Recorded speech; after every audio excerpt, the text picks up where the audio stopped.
When a charming gourmet consultant walks into the brownstone, she leaves behind more than perfume.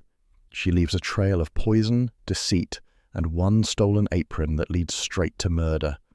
Where in the world are you listening from tonight? And don't forget to subscribe so you never miss upcoming mysteries. Nero Wolfe and the guest who stole Fritz's apron. The dame who started it all didn't knock. She wafted in, smelling like a bakery that had won a medal.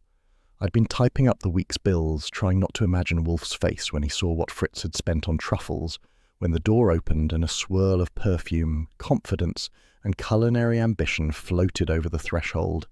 She had the kind of poise that made you forget she hadn't been invited. "Mr. Goodwin," she said, voice sugar with just enough lemon to keep it interesting. "Lucinda Vale. I'm expected." Expected was a strong word in that house. Wolfe doesn't expect anyone unless he's been paid in advance and verified by references from 3 saints. Still, she smiled the kind of smile that makes a man forget procedure. Her hat was tilted at an angle mathematically impossible without hairpins forged in sin. I rose. "You might be expected by St. Peter, lady, but not by Mr. Wolfe. What's the occasion?" "I was invited to consult with Mr. Brenner, your chef, for the Gourmet Guild banquet. He wrote to me himself." That brought Fritz out faster than the dinner bell. He appeared from the dining room doorway, wiping his hands, face a blend of surprise and pride. "Fräulein Vale, what an honour." Wolfe's orchids had exactly 4 minutes left of their sacred morning before he came down, so I figured there was time for introductions before thunder rolled. Fritz was already offering coffee and exclamations in German, both equally warm. Lucinda explained she was assembling the guild's charity banquet, and Fritz had supposedly agreed to contribute a signature dish. She intended, she said, to test a variation in our kitchen. That word, "our," should have warned me, but I was busy admiring how she managed to look both innocent and expensive at once. By the time Wolfe's elevator groaned its way down and the office door opened, she was perched on the arm of the red chair telling Fritz about saffron ratios. Wolfe halted mid-stride. His eyes swept the scene. Stranger in the sanctum, Fritz beaming, me caught mid-coffee. "Goodwin," he said, in a tone that could chill soup. "Explain." "This is Miss Lucinda Vale," I began. "I can introduce myself," she interrupted smoothly. "Mr. Wolfe, it's an honour. I'm coordinating the Gourmet Guild's charity banquet. Mr. Brenner and I corresponded about a demonstration." "You corresponded with my chef?" Wolfe's eyebrows rose like theatre curtains. Fritz sputtered. "She wrote, Herr Wolfe, to ask, just a note of appreciation. I did not promise." Lucinda spread her gloves on her lap. "It's all very informal, of course. I only need a few moments in the kitchen to test the glaze. It will reflect wonderfully on Mr. Brenner, and on you, of course." That last part she aimed like a dart. Wolfe considered her with the solemn gravity of a man deciding whether to call the police or the undertaker. "Madam," he said finally, "my kitchen is inviolate. Even my own person intrudes there rarely and with regret. To propose using it as a testing ground for charity trifles is impertinence." She blinked, then smiled. "I assure you, no impertinence intended, only admiration. Perhaps you might reconsider, if you taste my sauce." Archie Goodwin, fool that he sometimes is, should have intervened. But the lady was already on her feet, charm blazing. Fritz, loyal to both cuisine and gallantry, protested weakly while fetching an apron. "Just 1 minute," I warned. "If Mr. Wolfe so much as hears a whisk, he'll call the Marines." She laughed and tied on Fritz's white apron, the one embroidered with his initials, F.B., a relic of pride and starch. It hung loose around her waist, absurdly domestic. "Only a moment," she promised, and glided toward the kitchen. Wolfe lowered himself into the red chair, expression like Mount Rushmore considering a subpoena.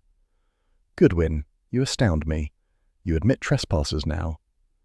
"I was going to frisk her for condiments," I said, "but the perfume knocked me out." He pulled the bell cord. Fritz reappeared, instantly anxious. "Retrieve your guest," Wolfe ordered. But by the time Fritz hurried to the kitchen, the door at the back was swinging empty. The saucepan still steamed faintly, and Fritz's apron was gone. "Gone?"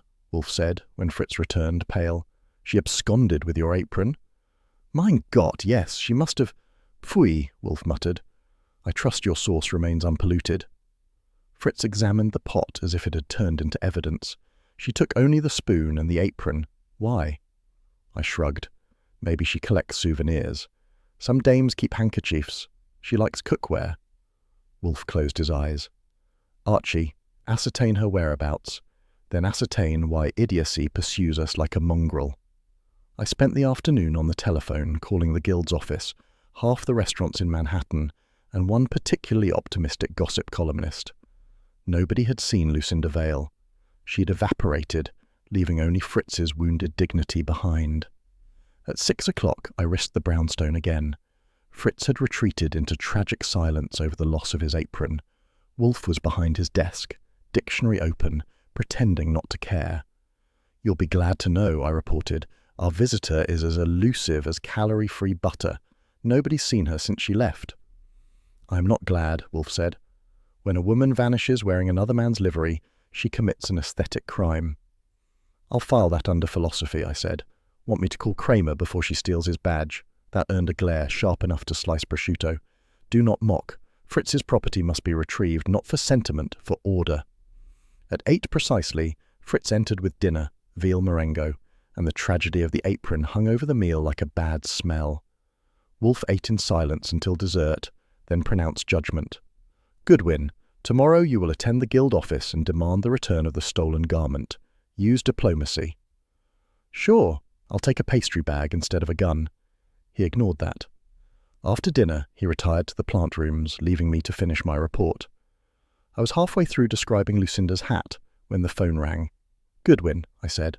A voice I knew, Lon Cohen from the Gazette, sounded too cheerful. "Archie, pal, tell me this. Was your boss catering the Guild luncheon today?" "Not that I heard. Why?" "Because the city desk just got a bulletin. Carl Renshaw, the critic, dropped dead at the banquet. Poison in the duck à l'orange. And guess what the platter was wrapped in?" "Enlighten me." "An apron. Monogrammed FB. Any comment?" I didn't answer right away. The silence in that office could have fried eggs. Wolfe's empty chair glowered across the room. "Lon," I said finally, "off the record, you might check whether the initials stand for framed beautifully." He laughed. "So, the great man's mixed up in this one again." I hung up before he could print me a quote. The phone felt heavy. Fritz was polishing glassware in the dining room when I told him. His face went from pink to white like cream curdling. "My apron. At a murder?" he whispered. "But impossible. I am innocent." Nobody said otherwise, I assured him, though the words sounded thin. At precisely 9:02 p.m., Wolfe returned from the orchids. He saw our faces, frowned, and sat. "Report." I gave him the news straight.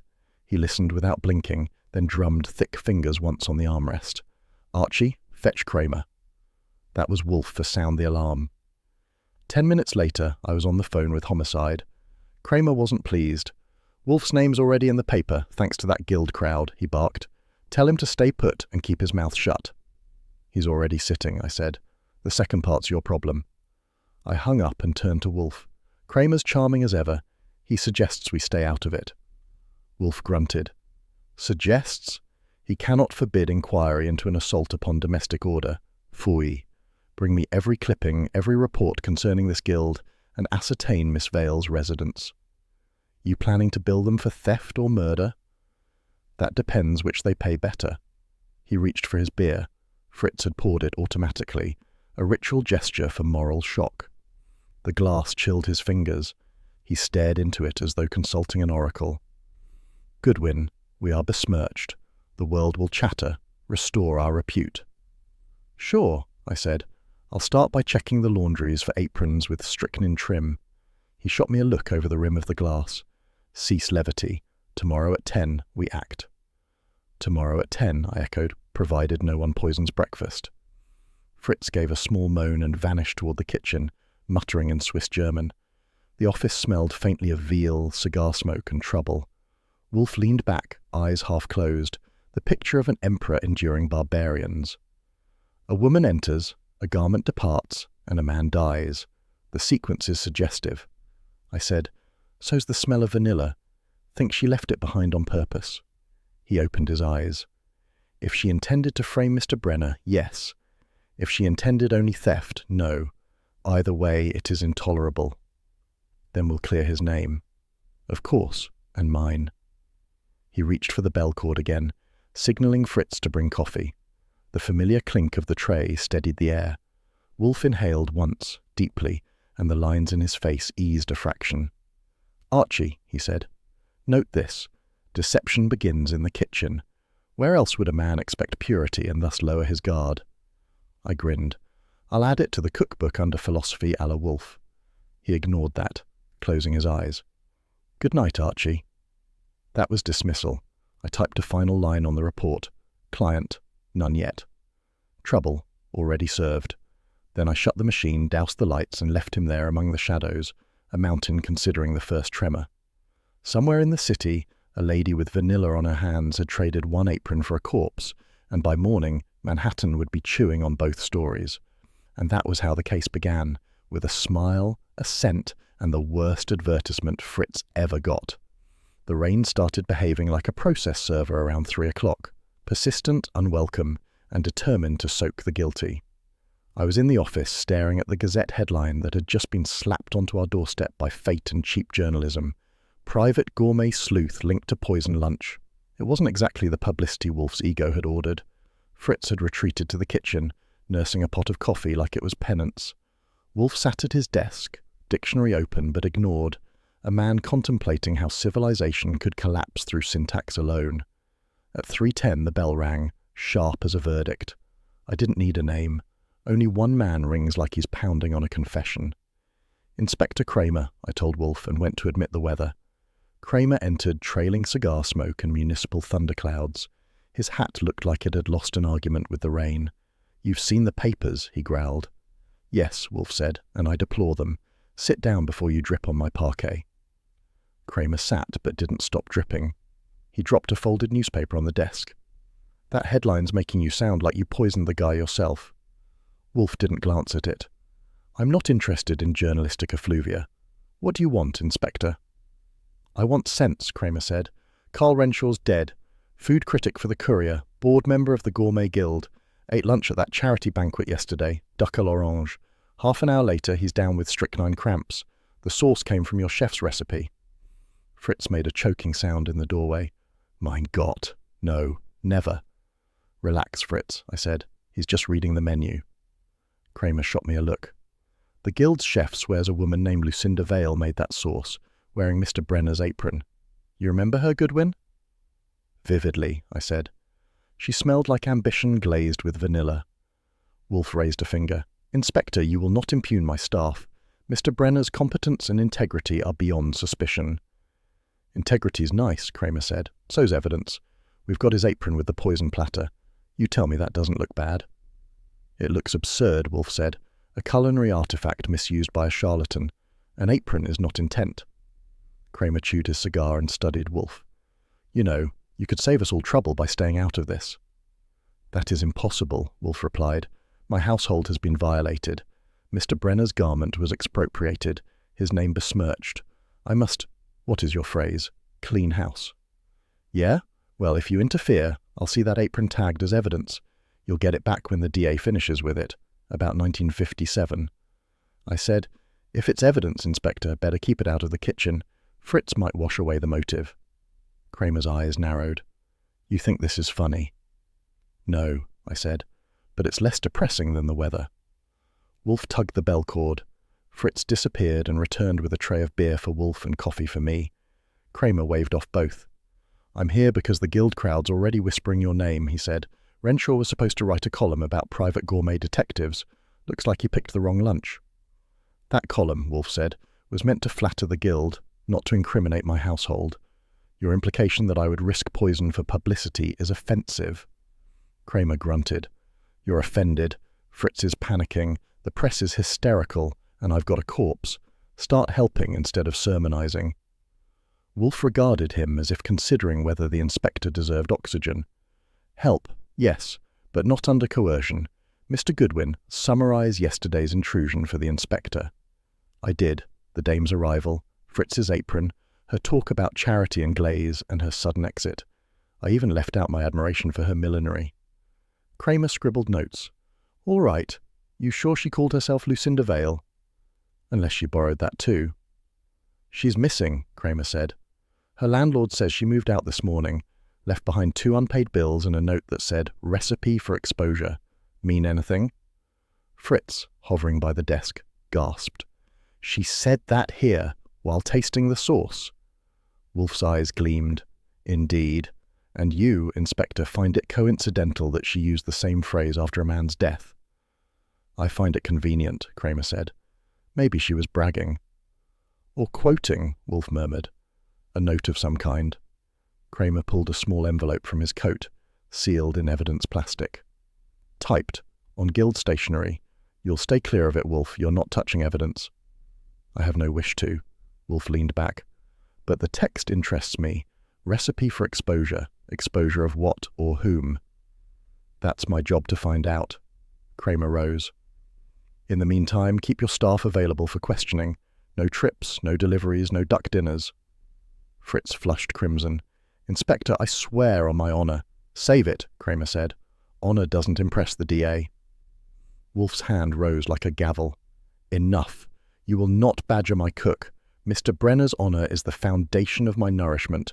When it is assailed, my patience curdles. Kramer stared, then sighed. Fine. I'll question him formally tomorrow. Don't let him skip town. Or supper.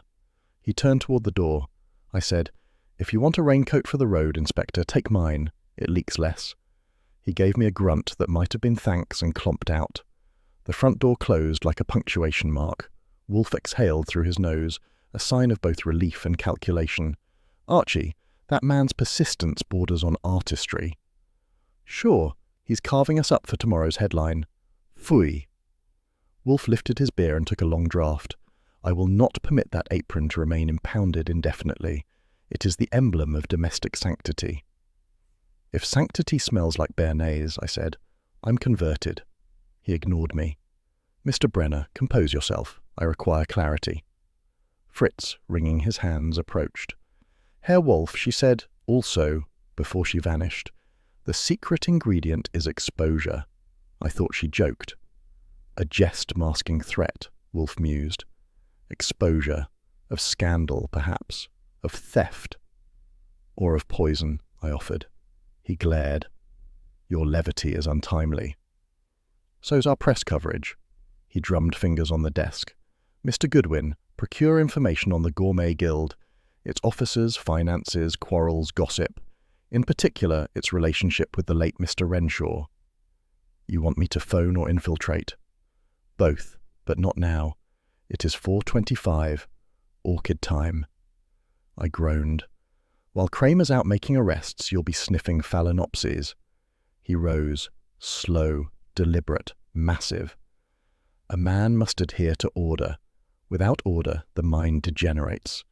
Yeah, I said, and without clues, the cops degenerate. He paused at the door to the hall, eyes half closed.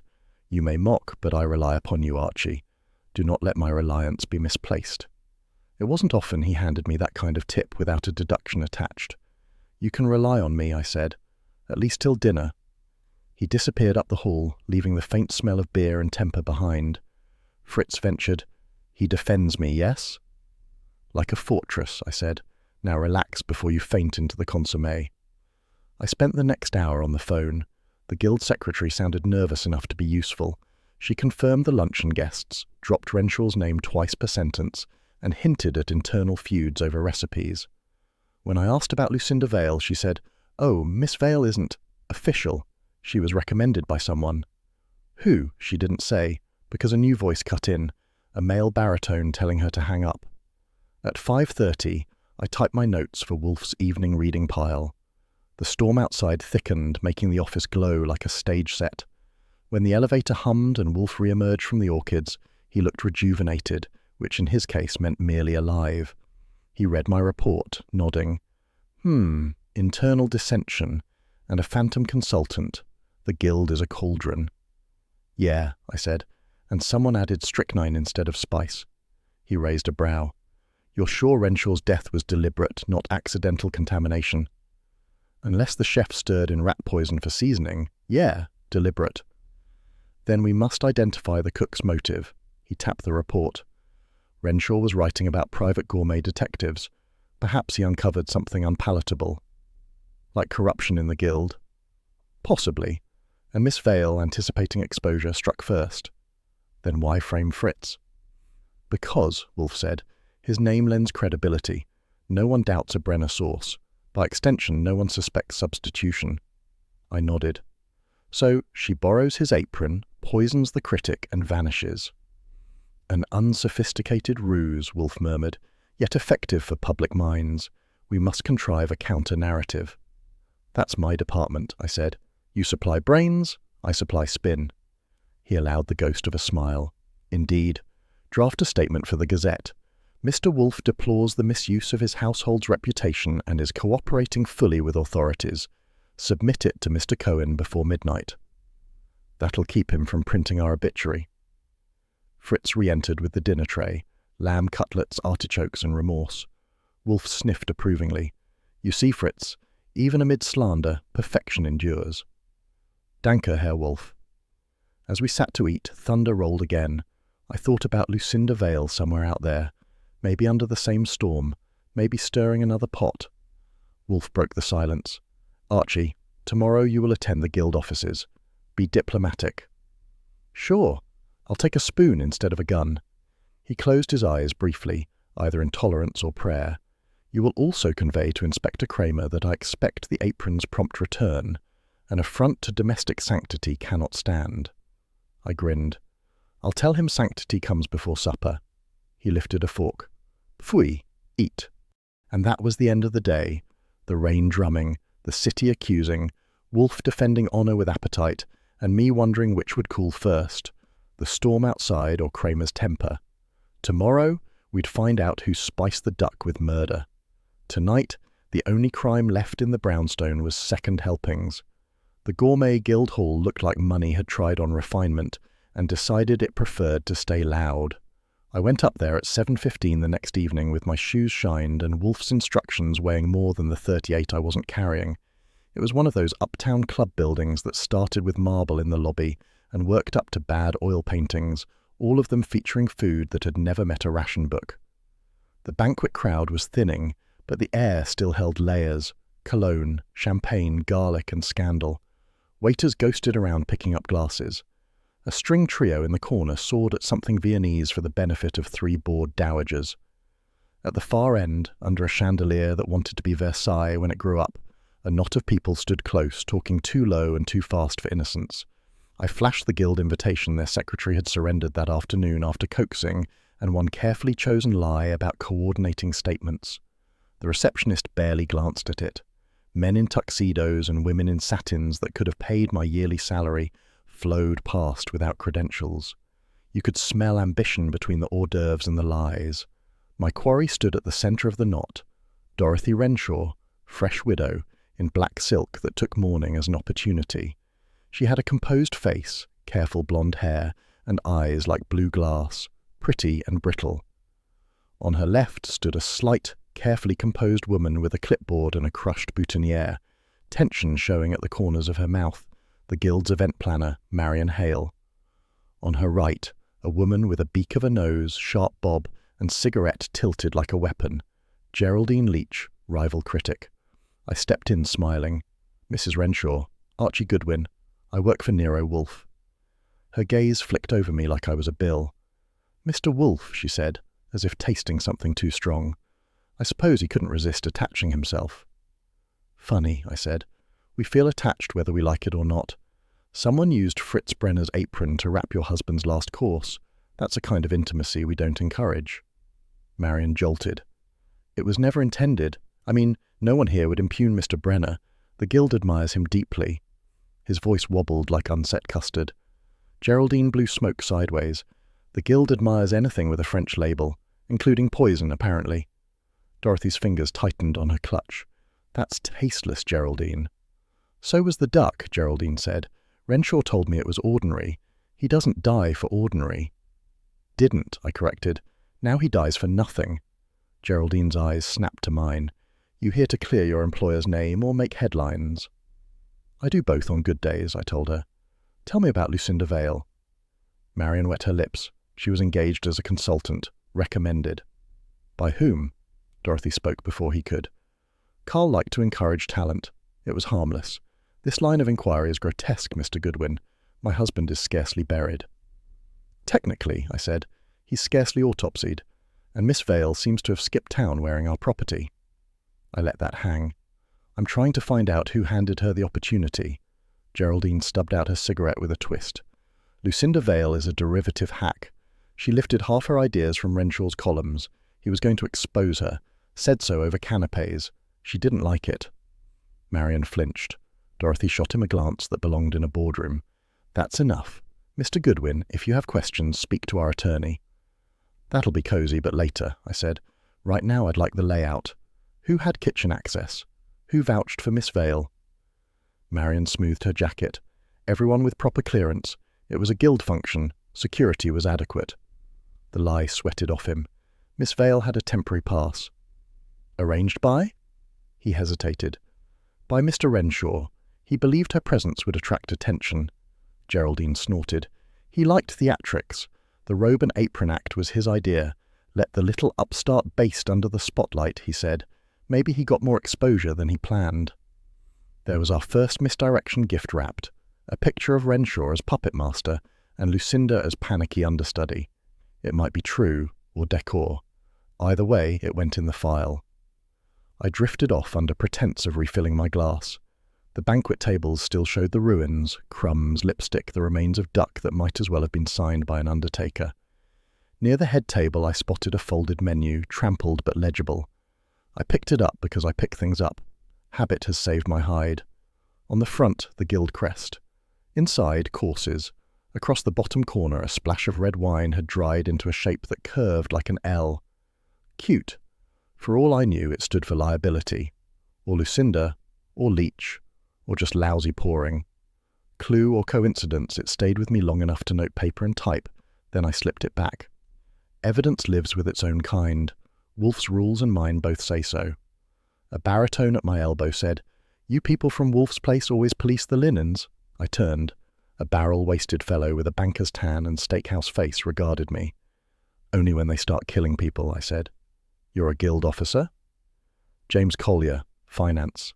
His handshake was firm, his eyes too calm. "The guild is appalled at attempts to smear us by suggesting negligence.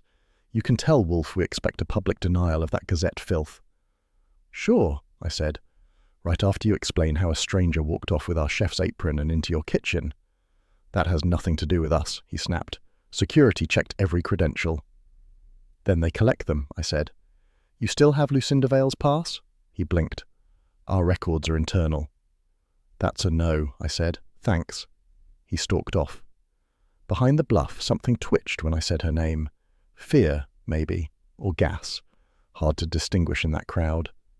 Geraldine reappeared with fresh champagne. "Careful, Goodwin," she murmured.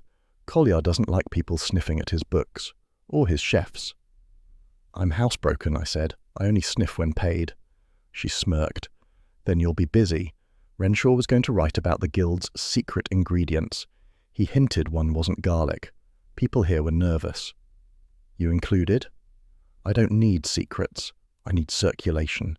She leaned closer. "If Lucinda ran, she ran for a reason. Try her old employer, Le Poil Bleu.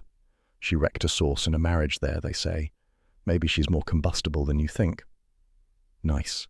Either a lead or garnish of misdirection, steering me toward the convenient outsider. Dorothy called across the room, voice like a polished bell. "Mr. Goodwin." I went. She stood alone now beneath the chandelier, a queen on a shrinking chessboard. "I want to be clear," she said. "My husband respected Mr. Brenner. If someone used that man's name to hurt Carl or this guild, I expect Mr. Wolfe to expose them swiftly." "That," I said, "sounds like an invitation." "It's a warning," she replied. "If Mr. Wolfe allows the press to imply fault here, I will respond publicly." She had steel under the silk. Newly widowed, counting reputations. Maybe that was her grief's way of standing upright. "You don't seem curious who killed him," I said. "Carl made enemies. Critics do. He made standards. I won't see them dragged through pulp. Good evening." Dismissed, I took the hint. I made one more circuit, collecting nothing but glances and the certainty this crowd would rather swallow tax than admit a lapse. Then I left the guilt and garlic and headed downtown through rain that tried to wash their sins off my coat. At 9:46, I stepped into Wolfe's office. He was at his desk, book open, beer at his right hand, the room warm, smelling of beef stock from Fritz's late experiment. "Well?" he demanded. "The Guild," I said, dropping into my chair, "is a fruitcake, dense and full of nuts. Lucinda argued with Renshaw over stolen recipes. Collard sweats at her name. Geraldine shoves us toward her past, and Dorothy cares more about image than ashes. Also, they lose passes." He grunted. "Details, Archie." I gave them.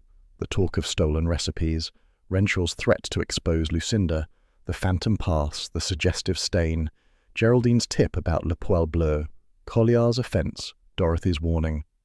Wolfe listened, fingers steepled, eyes hooded. When I finished, he said, "Public reputation versus private honour.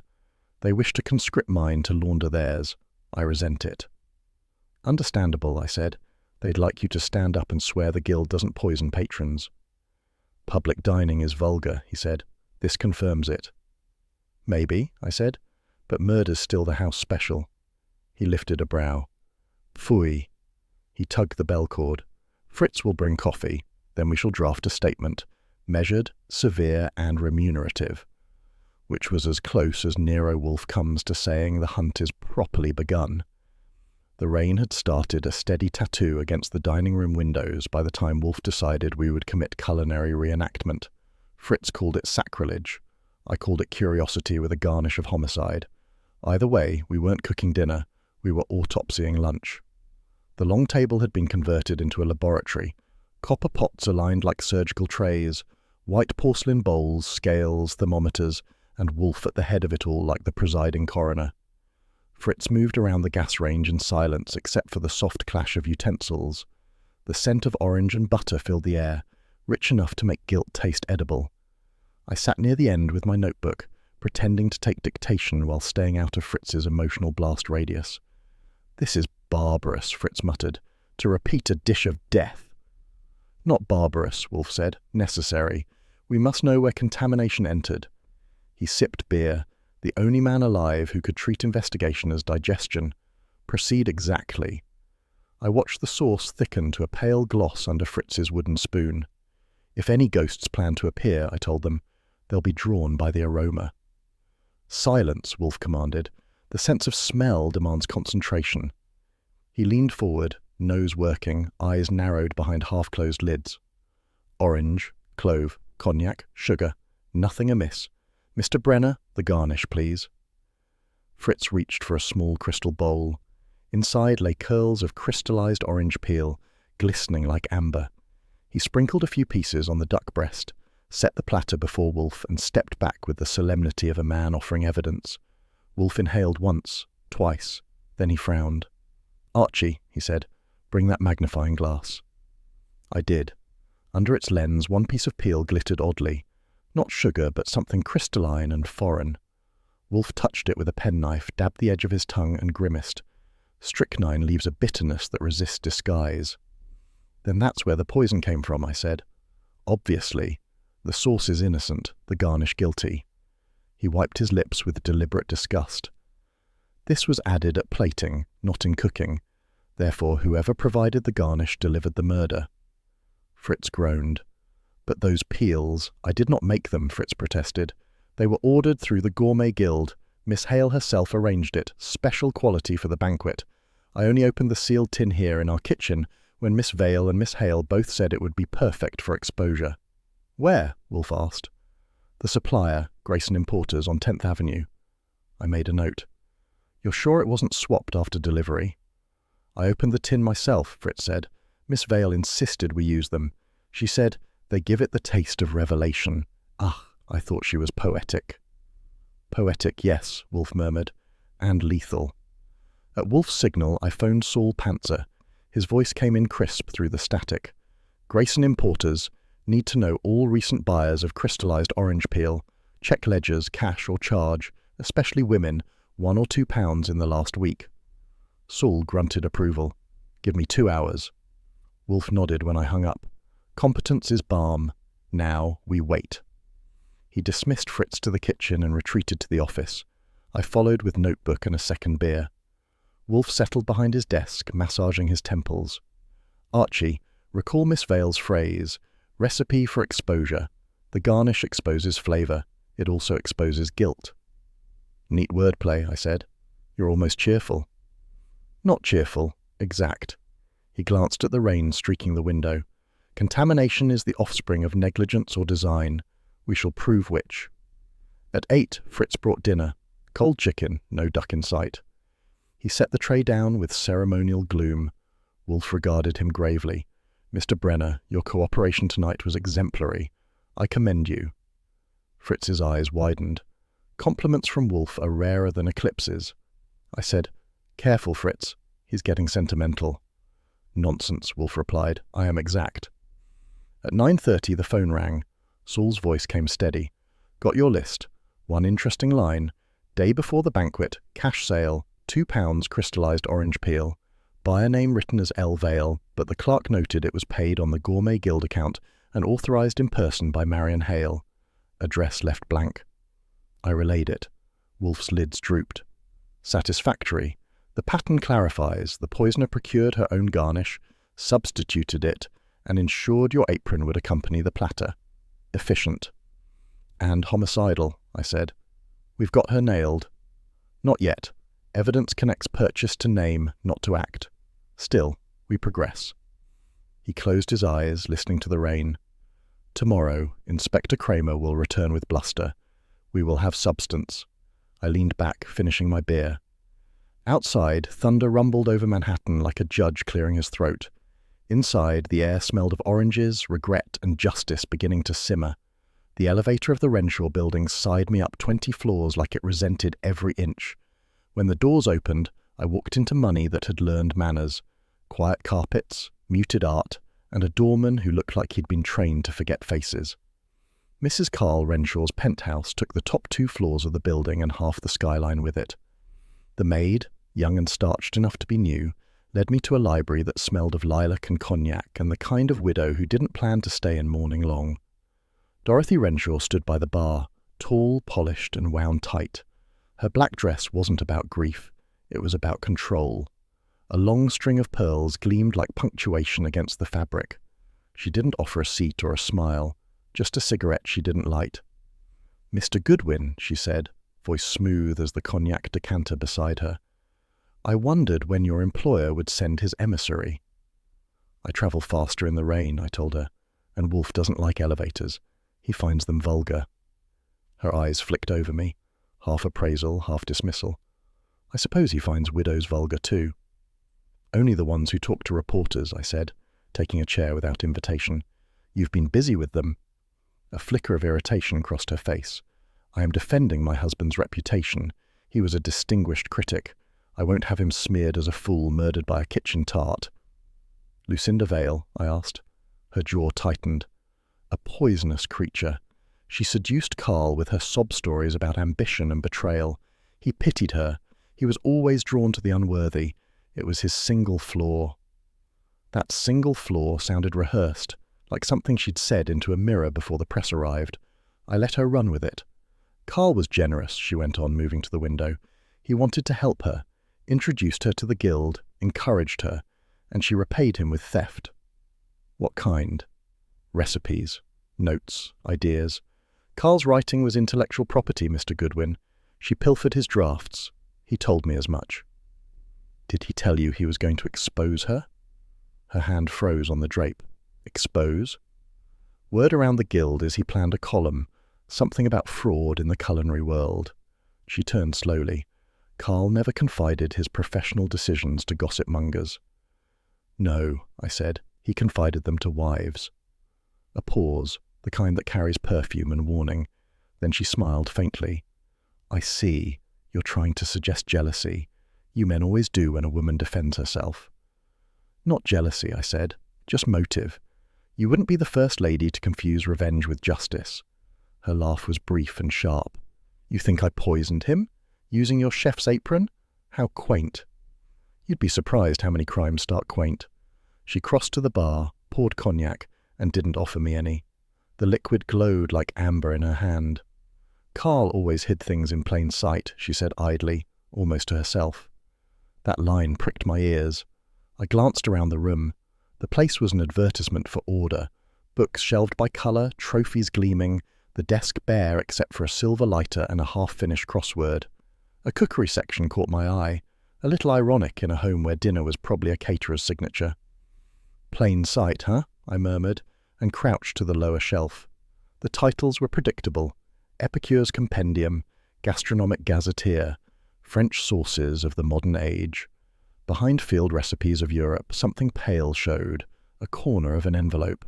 I pulled it free. The flap was unsealed, the paper thick and expensive. Across the front, typed neatly, Carl Renshaw, revision, pending signature. Dorothy's voice dropped a note. "That's private." "Looks it," I said, easing out the document. So private it was hiding behind Bernays. I unfolded it on the desk. The first lines confirmed it. Last will and testament, dated 2 days before the guild banquet.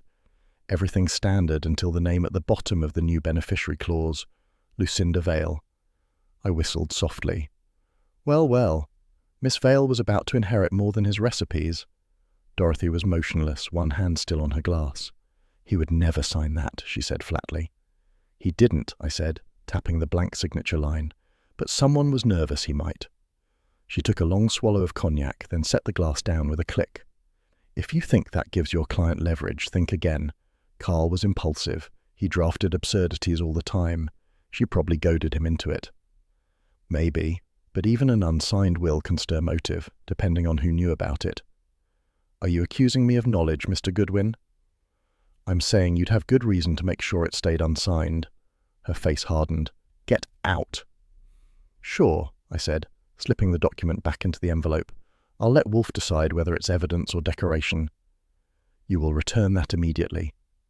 "I will," I said, "to its rightful place in the story." I left her glaring holes through me and rode the elevator down, the envelope tucked carefully inside my coat. Rain had started again, soft and persistent, the city's favourite background music. Back at the brownstone it was 10:45. Wolfe was in the office reading the Gazette with the air of a man absorbing stupidity. I tossed the envelope onto his desk. He didn't move his eyes. "Explain." "Widow Renshaw, venom wrapped in silk, says Lucinda seduced her husband for influence. While rehearsing outrage for the press, she let slip that Renshaw hid things in plain sight. Turns out she was right. Found this tucked behind a cookbook." He set the paper down, opened the envelope, and skimmed the document, his lips thinned. A will revision, Miss Vale, the beneficiary. "Unsigned," I said. "Drafted 2 days before he got himself seasoned with strychnine." Wolfe leaned back, fingertips meeting like bridge arches. "If this exists, Mrs. Renshaw had motive to prevent its signature." "You mean she was saving her marriage by ending lunch?" He scowled. "You are impertinent." "You're welcome." He exhaled through his nose. "Phooey. Inform Mr. Pantzer to verify the notary's existence, and return that to the safe." I did, tucking the envelope beside older ghosts. Wolfe reached for the bell cord. "Fritz, coffee." When the tray arrived, Wolfe took a slow sip, then fixed me with a look both weary and amused. "Archie, you intrude upon grief with indecorous efficiency." "Somebody has to," I said. "Otherwise grief keeps writing checks to murder." He grunted. "An aphorism without refinement, but acceptable. Good night." He swiveled toward the window, the rain glinting on the glass, and I left him there, immovable, methodical, and already composing the next step, while Manhattan drowned itself in secrets. At 10:42 that morning, the phone started screaming like a conscience with a deadline. I picked it up, and Lon Cohen's voice came crackling through, full of newsroom caffeine. "Archie, tell your boss to fasten his bib. Your chef's the next suspect on the menu." I balanced the receiver. "That's so. What's the side dish? Public humiliation or just a garnish of libel?"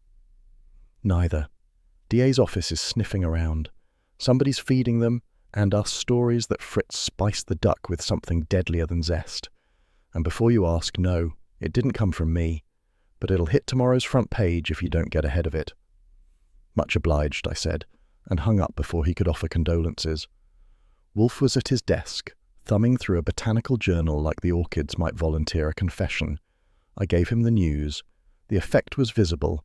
His bulk stiffened, his lips flattened. "Infamy spreads like mold," he said. Someone inside the guild seeks to divert scrutiny. I poured myself coffee, or maybe someone just likes seeing their name in print. He glared. "Mr. Goodwin, you will find the leak," before Kramer calls to confirm the slander. He didn't have to wait long. The phone rang again, proving Wolfe Wright was still the city's favourite sport. Kramer's voice was low and tired this time, which is worse than loud. "Wolfe, this isn't a threat. The DA wants Brenner for questioning tomorrow. Formal. You'd better keep him handy." Wolfe's tone cooled to marble. "I will keep him unharmed. That is more than you can promise." "Don't get noble on me," Kramer said. "Just stay available." He hung up without waiting for Wolfe's retort. For a long minute, silence hummed between us. Outside, Manhattan honked and steamed. Inside, Wolfe looked as if he were staring down civilization's last course. "Fritz must not suffer indignity," he said. "It would destroy morale and dinner." "That's touching," I said. "You're getting soft." "Nonsense, I'm simply hungry. For truth." That was my cue. 20 minutes later, I was in a cab, heading downtown to the Gazette building.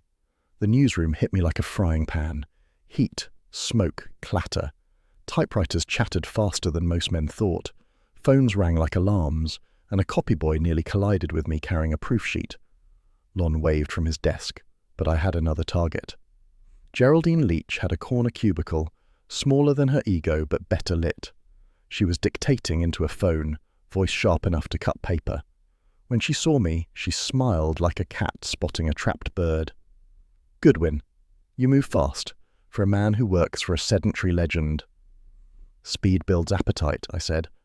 "I'm here about the rumour that's turning my employer's kitchen into a crime scene." She leaned back, crossing her legs with deliberate care. "Rumours are oxygen here. Which one's choking you today?" "The one that says Fritz Brenner seasoned Renshaw's duck with poison." She raised a penciled brow. "Ah, that one. Came anonymously. Perfectly newsworthy if true." "And if false?" She shrugged. "Then it's still gossip. The public eats gossip faster than truth." I kept my voice pleasant. "Who sent it?" She reached into her drawer and produced an envelope, typewritten, crisp. "See for yourself. Postmarked Midtown. No return." Inside, a note. "Recipe for exposure." The phrase hit me like déjà vu with aftertaste. Lucinda Vale had said the same words before she vanished. I examined the paper under the desk lamp. The watermark shimmered faintly, an elaborate G wrapped around a laurel wreath. "Recognize that?" I asked. "Should I?" "It's the Gourmet Guild stationery. Fancy paper for poisonous prose." Geraldine smiled thinly. "So it's authentic then?" "Or planted," I said. "Mind if I borrow it?" She snorted. "You'll return it?" "After Wolfe digests it." I tucked the note away and left her staring after me, probably drafting the next headline. By the time I got back to West 35th Street, the brownstone smelled of coffee and rain. Fritz was pacing the dining room like a man trapped between guilt and garlic. Wolfe was in the office, glowering at a sandwich he'd refused to touch. I handed him the note. He read it, sniffed the paper, then held it up to the light. Guild watermark. Predictable. Their corruption is matched only by their vanity. "Miss Leach says it arrived anonymously," I said. "Looks like someone's using her as a delivery service." "Indeed. They wish to destroy Mr. Brenner by rumour before justice by proof." His eyes, half shut, were dark and calculating. "We shall answer in kind. Truth for venom." Fritz appeared in the doorway, face pale. "Herr Wolfe, Inspector Kramer, he cannot imprison you for cooking," Wolfe interrupted, voice gentler than expected. "Sit. Eat something. You will need strength." Fritz obeyed, trembling. Wolfe turned to me. "Archie, prepare a memorandum. Subject: Sequence of dissemination. Who benefits from the defamation?" "Collier and his guild friends," I said. "They deflect suspicion by smearing the outsider." "Precisely. We will not permit it."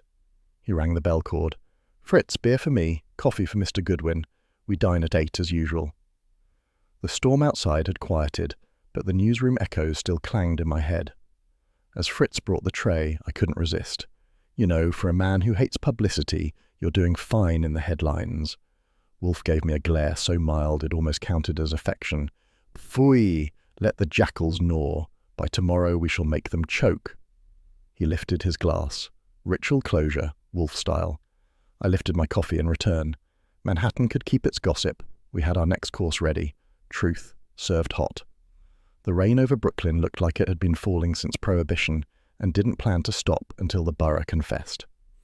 The boarding house Saul Pantzer had traced was the kind that gave fleas nightmares, flaking paint, crooked blinds, and a lobby that smelled of wet wool and boiled despair. Saul had already done the preliminary sniff.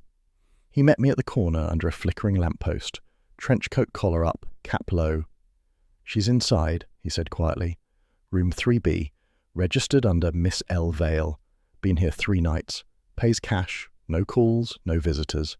The landlady says she cries when she thinks nobody's listening." "Crying women are above my pay grade," I told him, "but I'll try to manage." Saul gave a dry half-smile. "Watch yourself. The place feels wrong. Somebody's been asking about her, a man with a gilt lapel pin." That was enough to add an extra notch to my pulse. I told him to wait nearby and climbed the creaking stairs. The carpet had lost its will to live years ago, and each step sounded like a confession. Room 3B's door had been painted brown by someone with a grudge against symmetry. I knocked twice. After a pause, a woman's voice said, "Who is it?" "Archie Goodwin. Wolfe sent me." The chain rattled, then the door opened a cautious 3 inches. Lucinda Vale stood there, pale and wary, the glamour stripped down to exhaustion. Her hair was tangled, her blouse buttoned wrong, and her eyes had that hunted look people get when the law and the killers are tied for distance. "I told him not to send anyone," she whispered. "Too late," I said. "I came anyway. May I?" She hesitated, then stepped back. The room smelled of cold tea and damp wallpaper. A single bulb hummed overhead, throwing more gloom than light. "I didn't do it," she said before I could sit. "I swear to God, Mr. Goodwin, I didn't poison him." "Let's say I'm open to persuasion. Wolfe's interested in facts, not tears. Why'd you run?" She clasped her hands so tightly I expected to hear bones crack. "Because they'd never believe me. Renshaw was blackmailing me. I had a scandal years ago. Paris, before the war. He found out, threatened to print it in his column unless I helped him get guild votes for his chairmanship." "Blackmail's popular this season," I said. "What was the scandal?" Her mouth trembled. "A chef I worked with. He was married. There was talk, letters, nothing true but enough to ruin me. Renshaw said he could revive it. I was desperate." She looked desperate enough now to make me believe it. Still, something about her story rattled around loose. "So you went along until he ended up dead in duck sauce?" She flinched. "He made me wear the apron. He said it would look good for the guild photographer. Then he laughed, said he'd already written the piece exposing me. That was the last I saw of him." She dropped onto the narrow bed, eyes wet but steady. "Someone framed me. You must tell Mr. Wolfe. I'll turn myself in if he—" The sentence ended in glass. A gunshot cracked through the window, a bright spark in the dark. The glass exploded inward. Lucinda gasped, staggered, and collapsed against me, clutching her shoulder. I hit the floor, dragging her down, and pulled my gun. The alley outside glared empty except for the rain. Whoever fired had disappeared into Brooklyn's favourite element, night and water. "Stay still," I said, checking her wound. The bullet had grazed her, ugly but survivable. Blood soaked the cheap bedspread. She moaned, "Don't let them take me. They'll finish it." "Not if I can help it." I ripped a towel from the washstand and pressed it against the wound. My heart was doing the Charleston, but the voice stayed steady. "Saul!" I shouted. He was through the door in 5 seconds flat, gun drawn, eyes sharp. "What happened?" "Guest check came early," I said. "Shot from the alley. Get a doctor, quietly." He vanished down the stairs. I moved to the shattered window, scanning the alley. A fire escape rattled in the wind. A cat screamed, and that was all. On the floor beneath the sill, something gleamed. A brass shell casing. I picked it up with my handkerchief. "32 caliber," I said aloud. "Neat, professional, and familiar." Lucinda stirred. "What does it mean?" "It means the shooter's polite enough to register his weapon. This caliber matches a pistol owned by Mrs. Dorothy Renshaw." Her face went white. "The widow?" "Unless she loaned it out." The siren wail of a distant patrol car drifted through the rain. Saul returned with a local doctor who looked like he doubled as a bartender. He patched Lucinda fast and grim, muttered something about calling a hospital, and left us to the smell of iodine. By midnight, I had her settled in an ambulance under assumed name, and Saul tailing from a discreet distance. Then I phoned the brownstone. Fritz answered. I could hear the clink of dishes in the background. Herr Wolfe is in the office, he said. Tell him I'm inbound with half a clue and a wounded guest star. When I walked into the office 40 minutes later, Wolfe was waiting, hands steepled, brows thunderous. The window was open a full inch, a sign of agitation rare as eclipses. You've exceeded instruction, he said. She was about to exceed life expectancy. Someone used her for target practice. Explain. I did. Boarding house, confession, bullet. When I laid the .32 casing on his blotter, he studied it as if it were an especially offensive species of beetle. Miss Vale's narrative is self-serving, he said finally. But this projectile complicates matters. Mrs. Renshaw's pistol is registered. She claims it's stolen 2 weeks ago. That's a convenient memory. Convenience does not preclude truth, Wolfe murmured, though it seldom enhances it. Fritz entered, anxious. Herr Wolfe, Miss Vale, she lives? She will, I said. The bullet didn't find her sense of style. Wolfe ignored me. Fritz, brandy for Mr. Goodwin. He has earned it, though foolishly. I took the glass when it came, enjoying the heat. Foolishly? You expose yourself to bullets, he said quietly. You are reckless but not expendable. Touching, I said. Coming from a man who thinks affection is a condiment. He glared, but the edge softened. Archie, rest. Tomorrow we shall see whether Mrs. Renshaw's firearm was misplaced or dispatched. Sure, I said, but next time someone fires through a window, I'm billing for repairs. He snorted, tugged the bell cord for Fritz and reached for his beer. The case had officially gone from recipe to bloodletting, and the kitchen smoke was starting to smell like gunpowder. At 8:30 sharp, the brownstone's piece cracked like an eggshell. The phone shrilled across the office while I was halfway through my first coffee. Wolfe was upstairs with his orchids, safe from reality. I picked up. Goodwin, I said. Kramer, came the gravel. You sitting down? I can be, I said. You sound like a man whose ulcer just made detective. He ignored that. Dorothy Renshaw's dead. Coffee poisoning, same damn stuff as before, strychnine. Found at her own breakfast table. I whistled low. And here I was thinking breakfast was the safest meal of the day. Don't wisecrack, he snapped. You'll like this less. When I went to the evidence safe this morning to pull that apron for the DA, it was gone. Somebody lifted it. That one hit like a slap of cold air. Missing how? How the hell should I know? Someone either lifted it or switched it. My men are chewing through paperwork. If you've got one of your pet theories, keep it warm. I'll be in touch. The line went dead before I could insult him back. I set the receiver down slow. Wolfe's rulebook didn't have an entry for stolen murder exhibits before breakfast. 10 minutes later, the elevator groaned down and Wolfe emerged. Orchid serenity traded for irritation. He saw my face and stopped mid-step. You look like indigestion personified. Kramer just called, I said. Dorothy Renshaw, dead, same poison, and the police lost the apron. His expression didn't change, but his hand tightened on the railing. Lost? Phooey. The police misplaced truth the way cooks misplace salt. She was found at her table, I said, coffee cup in hand. Someone's making a theme out of meals. He moved to his desk, lowered himself into the chair and steepled his fingers. Then we must revise our menu. This second death is not coincidence, it is orchestration. You will note, Archie, that both victims presided over the guild. That institution rots beneath its own guilt. Rot's right, I said. 2 corpses in one recipe. We're overstocked. Correction, he said. We are over-seasoned.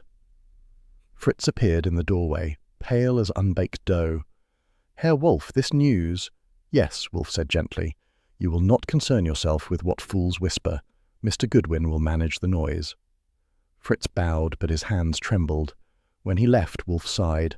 The man's pride is wounded beyond my repairs. We must act. He dictated for 2 hours straight while I typed, my fingers getting more of a workout than my brain. The plan was classic Wolfe. If the city was gossiping about chefs and arsenic, he would invite the whole culinary circus into his web, on paper.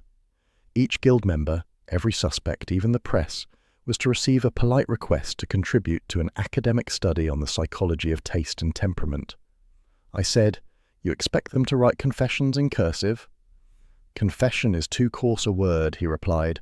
Self-exposure is inevitable when fools are asked to define refinement. Touching faith, I said, sliding fresh paper into the machine. But while they're defining refinement, someone's out there stealing evidence and handing out poison samples. He grunted. A kitchen cannot function amid panic, nor can truth be served without order. Kramer's blundering will create distraction. We shall use it.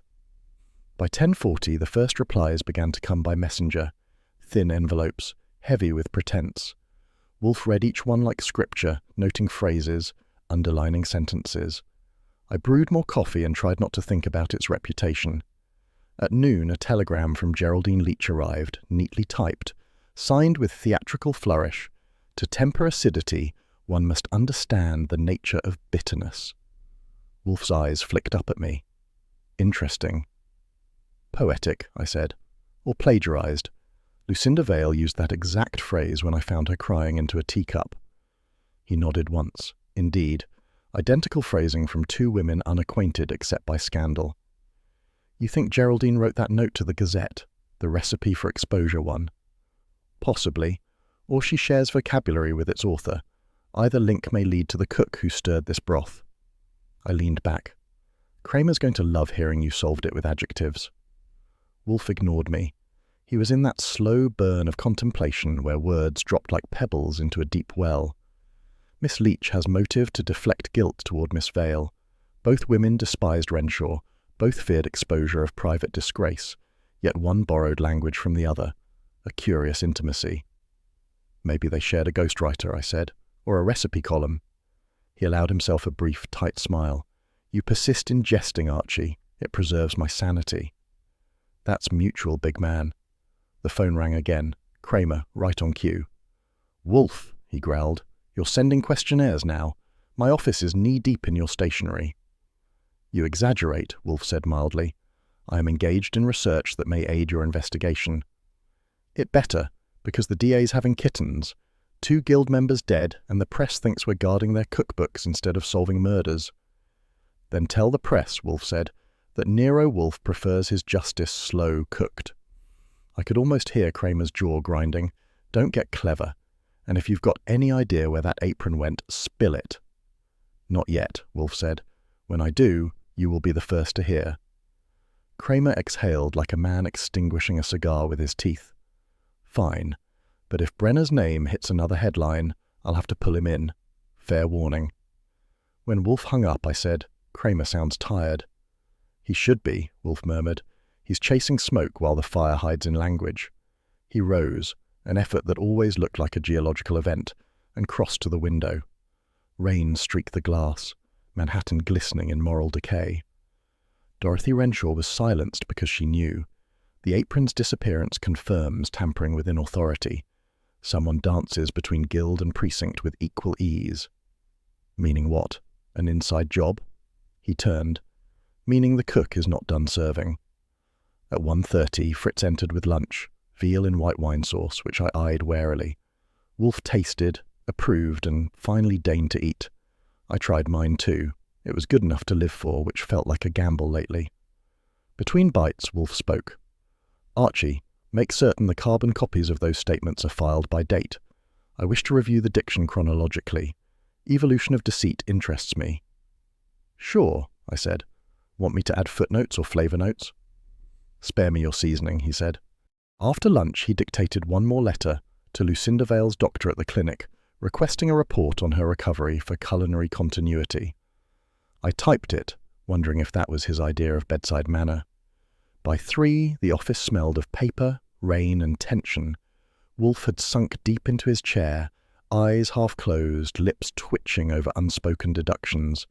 I was about to suggest a break when he said softly, Acidity, Archie. That word is not culinary here. It is moral. Glad we cleared that up, I said. So what's next? He opened his eyes. Next we wait for the flavour to mature. Whoever seasoned this stew with murder will soon find the taste intolerable. He reached for his beer, Fritz's chilled glass waiting like ritual. Outside, a siren wailed through the drizzle. Inside, the master of deduction drank, and I filed away my notes. Somewhere between guild gossip and poisoned coffee, The killer was stirring again, and the brownstone had just begun to heat. The next morning, by mid-morning, the brownstone felt like a slow cooker of frustration. Wolfe had declared the day off limits for visitors, orchids, or interruptions, which in Wolfe's language meant he was working at a pitch that could liquefy marble. He sat at his desk in the same position for hours, silent, immovable, surrounded by evidence files like a general brooding over a map of lost battles. I had typed up the last of the guild statements and was nursing my third coffee when he finally spoke. Archie. That single word carried more gravity than a subpoena. I straightened. He gestured to the spread of papers. We have 9 statements, 2 deaths, and a profusion of deceit. The contradictions are not random. They form a pattern. Good, I said, because my eyes are starting to cross. He ignored that. Observe. Geraldine Leach claims Renshaw intended to denounce culinary corruption, yet the guild treasurer insists there were no irregularities. Miss Hale, the event planner, confirms both oversaw the luncheon finances. Therefore, if corruption existed, she would have known. Or caused it, I said. He permitted himself a fractional nod. Precisely. Add to that, the anonymous note to the Gazette was typed on a Remington No. 5, the same model the Guild uses for all correspondence. Only one such machine exists in their headquarters. Miss Hale controls it. I raised an eyebrow. So the lady with the seating charts also handles the libel. Indisputably, he said. You will confirm it. Take a cab to Guild offices. Examine the machine. Seek any carbon copies discarded or misplaced. You will know what to find. Clues or trouble? Both, most likely. I grinned. As usual. Wolfe's eyes glinted. Archie, your flippancy is tolerable only because it is sometimes effective. Do not make me regret it. I grabbed my hat and left before he could elaborate. The Gourmet Guild headquarters sat in a row of respectable midtown brownstones, pretending they'd never heard of scandal. By dusk, the lobby was empty, except for the smell of varnish and faint panic. Marion Hale's office door bore a small brass plate and an aura of strained efficiency. I knocked once and entered. She was there, mid-30s, trim, wrapped in navy silk like she'd been pressed between 2 pages of a style manual. Her hands fluttered over a stack of invitations, but her eyes darted toward me with the sharpness of someone rehearsing innocence. Mr. Goodwin, she said. You again. Has Mr. Wolfe reconsidered attending the Guild banquet? We could use his prestige. Prestige is busy, I said. He sent me to check your typewriter instead. Her mouth fell open slightly, then shut. My what? That Remington over there, the one that looks as tired as the truth. She rose, every gesture measured. This is highly irregular. So strychnine for lunch. I just need to look at the ribbon. She hesitated. That's confidential office property. Sure, I said. So's murder. I crossed to the desk before she could stop me. The typewriter was an old Remington No. 5, black enamel dulled with fingerprints. I popped the cover and lifted out the carbon ribbon, blackened and frayed from overuse. It was the kind of ribbon that remembers too much. Stop, she said sharply. You have no warrant. I don't need one, I said mildly. You invited me in. I fed a sheet of paper through the roller, turned the platen, and rubbed the ribbon imprint lightly with my pencil eraser. The faint ghost of words appeared, typed, then overwritten. I read them aloud. Recipe for exposure. She gasped. Her hand went to her throat. That's nothing. Old drafts. Publicity material. Try again, I said. That's the line from the anonymous note that painted Fritz as a poisoner. You wrote it, Miss Hale. Her composure cracked. She sank into the chair like air leaving a souffle. You don't understand. It wasn't supposed to go this far. Far as in murder? She shook her head violently. No, I only wanted to frighten Renshaw. He was going to ruin everything. Define everything. The Guild, she said in a rush. The grants, the donors, the dinners. He found out money was missing. He thought I'd stolen it. I hadn't. Not really. I borrowed funds to cover costs. I intended to repay them. Classic recipe, I said. 1 part greed, 1 part panic. She pressed her palms together. He said he'd expose me at the luncheon. Print it in his column. I begged him to delay. He laughed. I only meant to silence him for a few days, long enough to fix the accounts. With strychnine? No, I didn't know about that until later. She was crying now, voice catching on every word. Lucinda Val's apron was in the kitchen. I planted it on the serving table. I thought if suspicion fell on her, Renshaw would hesitate, afraid of a scandal too messy to print. But then he died. Her words dissolved into sobs. I waited, because sometimes silence works better than a threat. When she lifted her face again, it was drained of resistance. After the first murder, I panicked. I sent that note to the Gazette to keep the focus on her, to save myself. And Dorothy Renshaw? I asked. She found out. She came here yesterday, furious, said she'd tell Kramer everything. I begged her to let me explain, but she said I'd poisoned the guild. That part was accurate, I said. Her eyes widened. You don't think I shot Lucinda Vale? No. Poisoned Dorothy? Possibly not. But you're the reason both got caught in the stew. She covered her face. I didn't mean save it, I said. Meanings for philosophers. Motives for cops. I picked up the ribbon carefully, wrapping it in my handkerchief. Wolf's going to love this. He's got a thing for evidence that types its own confession. When I turned to leave, she whispered, Will he destroy me? Depends, I said. He prefers digestion to destruction. While I was still uptown, Kramer had stomped up our steps looking like he'd swallowed a subpoena. They'd found the missing apron in a file drawer in Marion Hale's office at the Guild, tucked under budget reports. He hadn't liked being played for a sap, so he'd dumped the glassine-wrapped apron on Wolfe's desk with, If you can make sense of this faster than my lab, be my guest. Wolfe, naturally, accepted. By the time I got back to West 35th Street, the city was a smear of neon and drizzle. Wolfe was in his chair, eyes half closed, the remnants of dinner untouched beside him. Fritz hovered at the doorway, anxious as a maitre d' with a critic in the room. I tossed the handkerchief-wrapped ribbon onto Wolfe's desk. Souvenir from the Guild, Miss Hale's Remington. It wrote the note that started this mess. He opened his eyes, unwrapped the bundle, and examined it with the reverence he usually reserved for rare orchids. Ah, the instrument of folly. She cracked, I said. Renshaw found her cooking the books. She planted the apron to frame Lucinda, sent the note to the Gazette to steer the mob, and prayed it'd all blow over. He nodded slowly. And when Mrs. Renshaw threatened exposure, she became another casualty of preservation. Typical. She swears she didn't poison either, I said. Claims she only staged the setup. Perhaps, he said. But the act of deception is itself the handmaiden of murder. Her guilt is moral, if not literal. I dropped into the red chair. Moral guilt doesn't get indicted.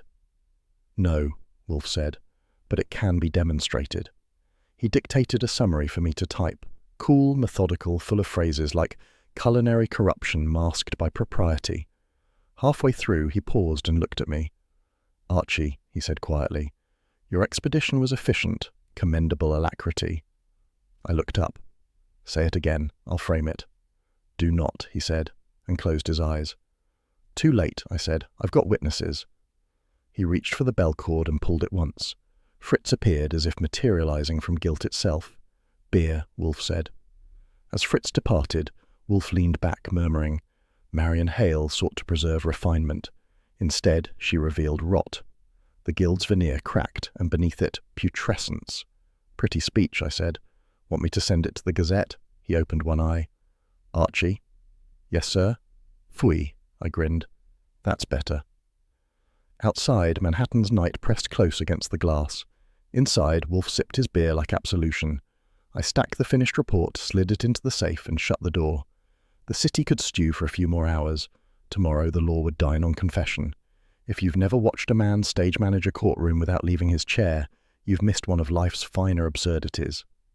Wolfe's office that night had all the trimmings of a drama he'd cooked to perfection. Warm lamplight on the globe, chairs arranged like pews, the air heavy with the smell of coffee and victory.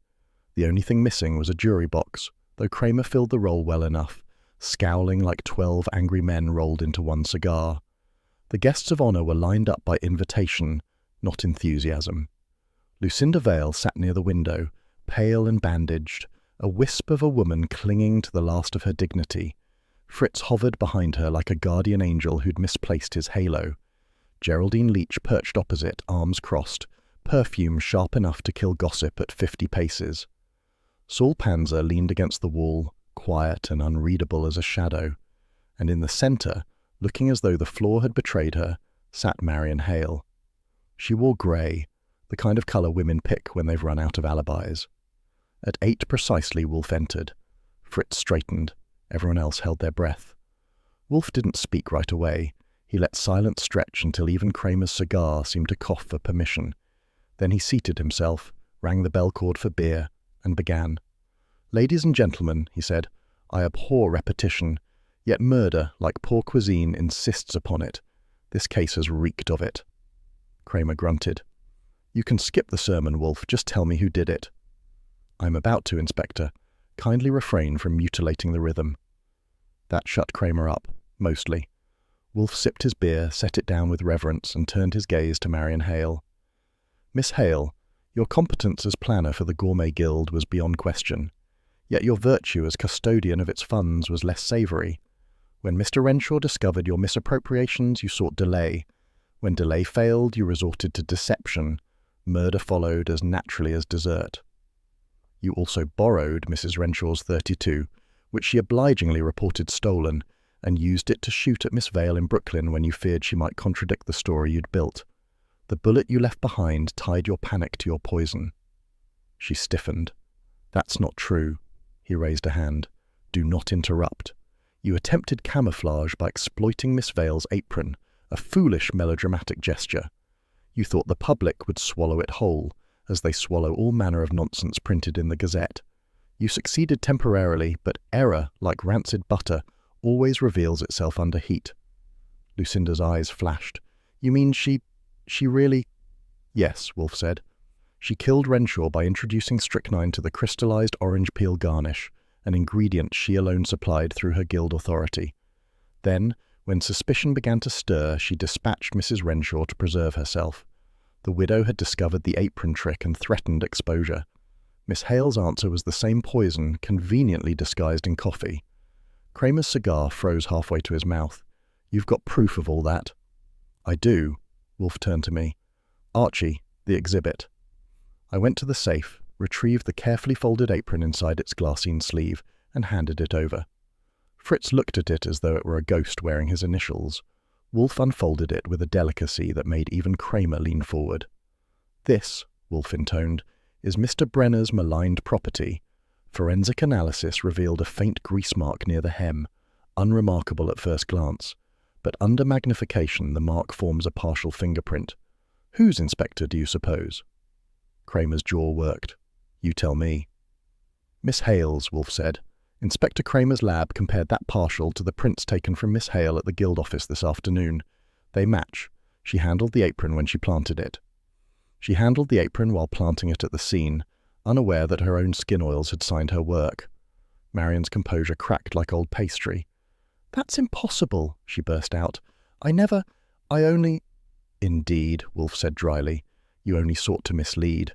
That is, after all, the essence of murder."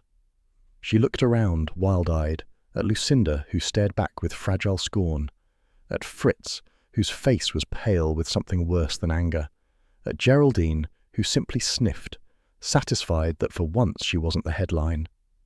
Kramer rose, took a slow step forward, and pulled out a pair of cuffs. "All right, Miss Hale, that's enough. You're coming with me."